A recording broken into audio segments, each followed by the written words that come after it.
Selamat pagi Bapak Ibu Saudara, bertemu kembali kita di Sekolah Minggu Gereja Baptis Efrata, kelas remaja, pemuda, dewasa, dan senior. Pagi ini kita akan bersama-sama belajar di pelajaran yang ketujuh dengan judul Ibadah yang Sejati. Firman Tuhan yang mendasarinya diambil dari Yakobus pasal pertama ayat yang ke-26 dan 27. Yakobus pasal pertama ayat 26 dan 27. Demikian bunyi firman Tuhan. Jikalau ada seorang menganggap dirinya beribadah tetapi tidak mengekang lidahnya, ia menipu dirinya sendiri, maka sia-sialah ibadahnya. Ibadah yang murni dan yang tak bercacat di hadapan Allah Bapa kita ialah mengunjungi yatim piatu dan janda-janda dalam kesusahan mereka dan menjaga supaya dirinya sendiri tidak dicemarkan oleh dunia. Sebelum kita melanjutkan pelajaran kita akan berdoa bersama-sama.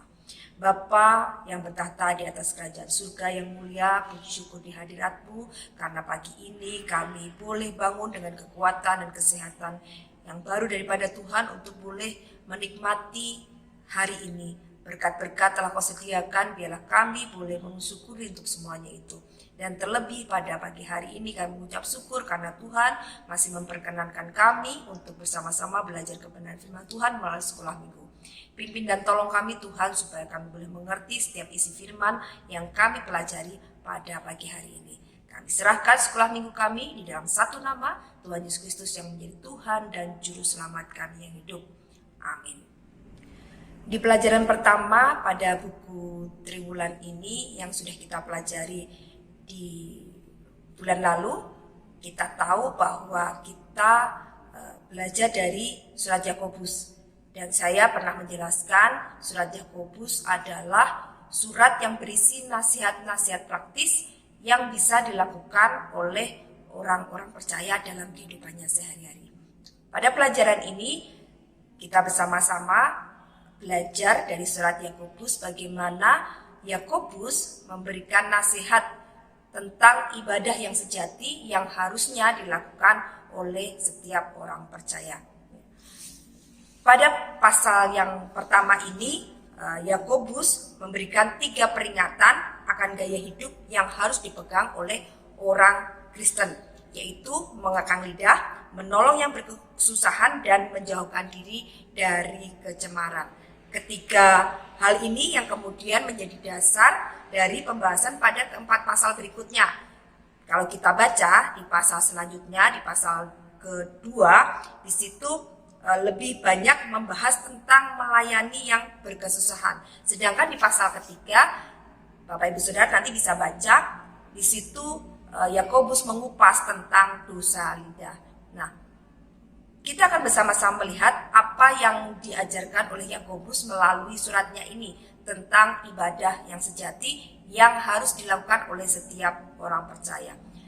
Yang pertama adalah bahwa ibadah yang sejati ditunjukkan dengan perkataan yang benar. Pada ayat 26 bagian A tadi kita sudah membaca bahwa di situ dikatakan jika ada yang seorang menganggap dirinya beribadah tetapi tidak mengekang lidahnya, ia menipu dirinya sendiri. Jadi ketika kita beribadah kepada Tuhan, maka bagi setiap orang percaya adalah suatu kewajiban untuk bisa mengekang lidah kita. Mengapa demikian? Karena dari lidah satu kita memuliakan nama Tuhan, dan terkadang jika kita tidak bisa mengekang lidah kita, keluar kutuk, keluar hujatan kepada orang lain, dan itu tidak berkenan di hadapan Tuhan. Tuhan mengatakan bahwa gelap dan terang tidak bisa bersatu. Oleh karena itu, ketika kita memuji Tuhan dengan lidah kita, maka di luar ibadah di dalam gedung gereja seharusnya lidah kita pun berisi pujian dan kemuliaan bagi nama Tuhan, berisi ucapan berkat bagi orang lain, berisi ucapan syukur bagi Tuhan kita. Tidak hanya saat kita beribadah di gedung gereja, tetapi juga dalam kehidupan kita sehari-hari. Karena Yakobus mengingatkan bahwa ibadah yang kita lakukan tidak terbatas saat kita datang hari Minggu beribadah di gedung gereja, tetapi juga ibadah itu terjadi di dalam kehidupan kita. Saat kita melayani keluarga kita, saat kita bekerja, baik di kantor ataupun kita melakukan tugas-tugas kita di tempat kita belajar, di sekolah ataupun di kampus kita, itu adalah ibadah yang juga kita lakukan. Jadi ibadah bukan suatu hal yang sempit ya. Banyak orang berpikiran bahwa ibadah itu suatu hal yang sempit hanya terjadi ketika kita datang ke gereja pada hari Minggu saat kita menyembah dan memuji Tuhan, mendengarkan firman Tuhan, lalu pulang ya.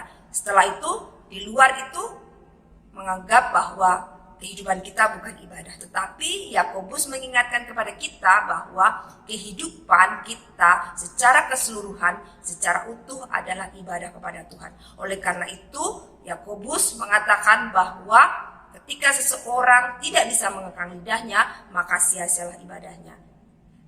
Karena bisa dikatakan orang itu adalah orang yang munafik.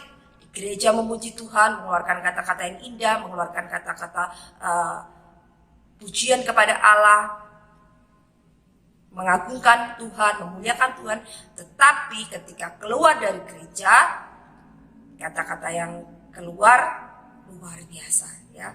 Menghujat orang lain, kata-kata kotor, kata-kata sia-sia, penuh di dalam kehidupan orang tersebut. Ada suatu hal yang kontradiksi dan itu tidak seharusnya terjadi bagi setiap orang percaya. Bagi anak-anak Tuhan yang taat, yang seturut dengan firman Tuhan, dimanapun kita berada, maka apa yang keluar dari mulut kita adalah kemuliaan bagi nama Tuhan. Entah dalam keadaan suka, entah dalam keadaan duka, entah dalam keadaan baik-baik saja, atau mungkin dalam kemarahan, baiklah kita belajar untuk mengekang lidah kita supaya tidak mengeluarkan kata-kata sia-sia, tidak mengeluarkan kata-kata kutuk bagi orang lain. Karena kita tahu semua ya bahwa perkataan orang percaya sangat besar kuasanya. Baiklah kita menjadi berkat bagi orang-orang di sekitar kita sebagai bukti ibadah kita dengan mengeluarkan kata-kata yang memberikan semangat, penghiburan bagi orang lain. Dan terlebih lagi, memuliakan dan meninggikan nama Tuhan. Itu bagian pertama. Bagian yang kedua adalah ibadah yang sejati diwujudkan dengan pelayanan yang tulus. Di ayat yang ke-27a yang kita baca tadi, di situ Yakobus mengatakan ibadah yang murni dan yang tak bercacat di hadapan Allah Bapa kita ialah mengunjungi yatim piatu dan janda-janda dalam kesusahan mereka. Jadi Yakobus memberikan nasihat bahwa ibadah tidak hanya berlaku di dalam gedung gereja, tetapi di luar gereja apa yang kita lakukan itu juga merupakan ibadah bagi Tuhan. Bagian yang kedua adalah ibadah yang sejati diwujudkan dengan pelayanan yang tulus. Ini terdapat di dalam ayat yang ke-27 bagian A. Di situ dikatakan seperti yang kita baca tadi bahwa ibadah yang murni adalah mengunjungi yatim piatu dan janda-janda dalam kesusahan mereka. Sekali lagi, Yakobus memberikan tekanan bahwa ibadah tidak hanya terjadi di dalam gedung gereja ketika kita datang menyembah Tuhan, tetapi juga harus dinyatakan di dalam perbuatan kita. Apa yang kita lakukan, apa yang kita katakan di dalam kehidupan kita itu merupakan ibadah kepada Tuhan. Karena melalui perkataan kita, melalui perbuatan kita, kehidupan kita memuliakan Tuhan. Bukankah ibadah berkenaan dengan memuji dan menyembah Tuhan, memuliakan nama Tuhan?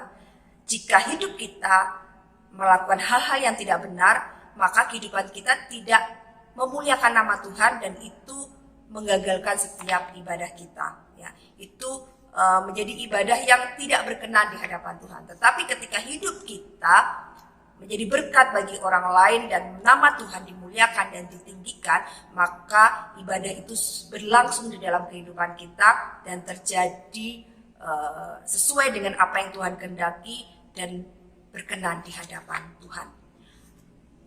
Mengapa Yakobus memperhatikan anak yatim dan janda-janda? Karena orang-orang Yahudi pada saat itu yang banyak belajar dari kitab Taurat dan kitab para nabi. Di situ banyak sekali dituliskan tentang bagaimana bangsa Yahudi supaya mereka hidup memperhatikan saudara-saudara mereka yang membutuhkan pertolongan, khususnya anak yatim dan para janda. Tetapi dalam perjalanan waktu, pada saat masa perjanjian baru, karena bangsa Israel sudah begitu berdosa di hadapan Tuhan, perintah itu pun akhirnya tidak lagi dilakukan dengan benar. Oleh karena itu, Yakobus mengingatkan di dalam suratnya, khususnya kepada orang-orang percaya, supaya mereka tidak meninggalkan perintah yang satu itu, untuk memperhatikan anak-anak yatim dan para janda. Dari apa yang dilakukan, maka kasih Allah akan bisa dinyatakan bagi orang-orang di sekitar, dan orang-orang di sekitar bisa melihat bahwa Tuhan Yesus Kristus benar-benar ada di dalam kehidupan kita, setiap orang percaya. Dengan demikian, kehidupan kita menjadi hormat dan kemuliaan bagi nama Tuhan. Ketika kita beribadah kepada Tuhan, bukankah kita memiliki tujuan untuk menyenangkan hati Tuhan, untuk memuliakan nama Tuhan, untuk meninggikan nama Tuhan? Ketika kita dalam kehidupan sehari-hari menjadi berkat bagi orang lain dan itu kita berikan untuk hormat dan kemuliaan nama Tuhan, maka itulah ibadah sejati di dalam kehidupan kita. Bagian yang ketiga adalah ibadah yang sejati dipelihara dengan kehidupan yang kudus. Pada ayat 27b, Yakobus menjelaskan bahwa setiap orang percaya jangan sampai dicemarkan oleh dunia. Hal ini selaras dengan apa yang dikatakan oleh Rasul Paulus di dalam Roma pasal 12 ayat 1 dan 2, bahwa kehidupan kita, tubuh kita adalah persembahan yang hidup, yang kudus, yang berkenan bagi Allah. Itulah ibadah kita yang sejati. Dan kehidupan kita harus senantiasa diperbaharui dalam pembaharuan budi kita oleh firman Tuhan, sesuai dengan pimpinan Roh Kudus yang memenuhi kehidupan kita menurut kehendak dan rencana Tuhan. Nah, itulah yang terjadi. Jadi ketika kita mengatakan beribadah kepada Tuhan, datang ke gereja pada hari Minggu untuk menyembah dan memuji Tuhan, maka sepulang dari ibadah pun kehidupan kita harus berpadanan dengan firman Tuhan. Firman Tuhan yang kita terima, kita lakukan di dalam kehidupan kita sehari-hari, supaya hidup kita senantiasa diperbaharui hari demi hari, menjadi pribadi-pribadi yang sesuai dengan apa yang Tuhan inginkan, sesuai dengan apa yang Tuhan rindukan di dalam kehidupan kita. Kita dibentuk sedemikian rupa, proses sedemikian rupa, sehingga semakin hari karakter kita menyerupai Tuhan kita Yesus Kristus. Itu adalah kerinduan kita sebagai orang percaya. Harusnya kita memiliki kerinduan itu untuk kita semakin serupa dengan Tuhan kita Yesus Kristus. Ketika kita mengalami proses itu, kita menjalani proses itu, itulah ibadah kita yang sejati. Kita mau dibentuk, kita mau turut firman Tuhan, melakukan semua apa yang Tuhan ingin kita lakukan sebagai proses pembentukan kita, maka tubuh kita, hidup kita akan menjadi persembahan yang kudus, yang hidup dan berkenan bagi Allah. Itu ibadah sejati kita. Yakobus mengingatkan supaya hidup kita tidak dicemarkan oleh dunia ini, tidak serupa dengan dunia ini. Jika dunia banyak hal yang bisa dikompromikan dengan dosa, tetapi kita sebagai orang-orang percaya tidak ada kompromi dengan dunia ini. Tidak ada area abu-abu bagi setiap orang percaya. Yang ada hanya hitam dan putih, dosa dan kebenaran. Tidak ada kompromi sama sekali. Itulah yang terjadi. Ketika kita sudah mulai berkompromi, maka hidup kita mulai dicemarkan oleh dunia ini. Kita mungkin mencari penerimaan dunia ini, kita mungkin mencari ketenaran di dunia ini, tetapi harus berkompromi, maka ibadah kita akan menjadi sia-sia. Maka kita tidak lagi melakukan ibadah yang benar di hadapan Tuhan. Kita tidak lagi melakukan ibadah yang sejati di hadapan Tuhan. Kita datang ke gereja menyembah Tuhan, memuliakan Tuhan, tetapi ketika kita pulang, kita menjadi orang-orang yang masih hidup sesuai dengan keinginan kita, bukan keinginan Tuhan. Banyak orang-orang percaya, banyak orang-orang Kristen yang tidak sungguh-sungguh di hadapan Tuhan melakukan itu. Ketika datang ke gereja menjadi orang yang luar biasa kudus, luar biasa baik ya. Bahkan mungkin saudara-saudara Seman mengatakan, wow, luar biasa, pelayanannya luar biasa, perkataannya luar biasa, saat memuji Tuhan luar biasa. Ya. Tetapi ketika keluar dari gereja menjadi orang yang sama sekali berbeda, jadi orang yang tidak membawa kemuliaan bagi nama Tuhan. Ya. Ada suatu ungkapan yang mengatakan bahwa ketika seorang Kristen datang ke gereja, malaikat merasa iri karena tersaingi ya, wah kebaikan dan kekudusannya mungkin tersaingi ya. Tetapi ketika orang Kristen ini keluar dari gereja, yang tersaingi siapa? Iblis merasa tersaingi karena merasa ada yang lebih jahat dari dia. Ya. Jangan sampai itu terjadi bagi setiap kita orang percaya. Karena Yakobus sekali lagi mengingatkan bahwa hendaknya kita sebagai orang percaya tidak dicemarkan oleh dunia ini. Kalau kita ingin memiliki ibadah yang sejati di hadapan Tuhan, maka kita menjadi orang-orang yang berbeda dengan dunia ini. Kita menjadi orang-orang yang senantiasa diperbaharui budi kita, dibentuk sedemikian rupa, semakin mirip dengan Tuhan kita, Yesus Kristus. Dan hendaknya itu menjadi kerinduan kita sebagai orang percaya. Jadi Bapak Ibu Saudara, sekarang kita tahu bahwa ibadah bukanlah skala kecil di mana kita datang ke gereja pada hari Minggu beribadah, memuji Dia, memberikan persembahan dengan firman Tuhan. Tetapi lebih daripada itu, bahwa ibadah adalah keseluruhan hidup kita, totalitas hidup kita di hadapan Tuhan. Bagaimana kita taat, tunduk kepada firman Tuhan. Tidak hanya di gereja tetapi juga di dalam kehidupan kita di luar gereja. Di dalam pekerjaan kita, di dalam studi kita, di dalam keluarga kita, di dalam masyarakat kita.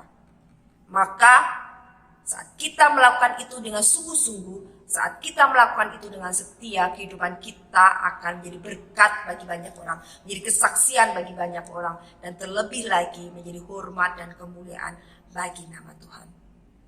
Mari Bapak Ibu Saudara, jikalau mungkin dari kita ada yang masih menjadi orang yang kontradiksi atau bertolak belakang.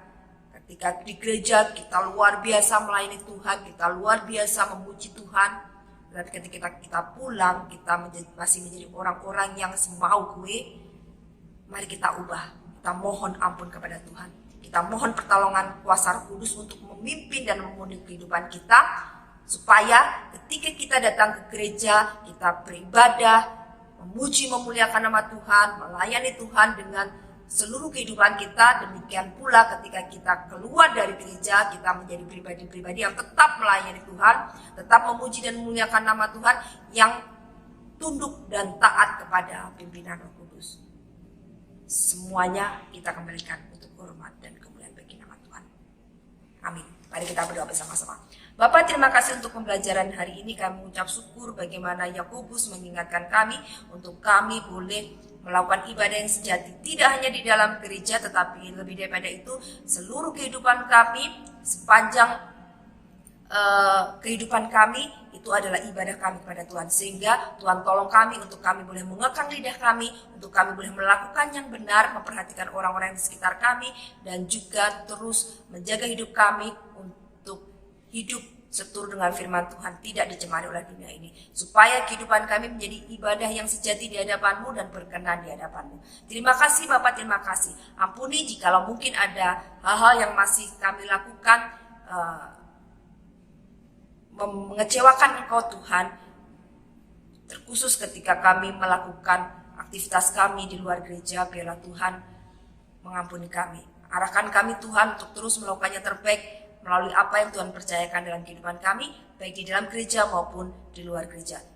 Baik itu di pekerjaan kami, di keluarga kami, di sekolah kami, ataupun di lingkungan kami. Supaya nama-Mu dipermuliakan dan banyak orang menjadi percaya melalui kesaksian hidup kami. Terima kasih Bapak, terima kasih.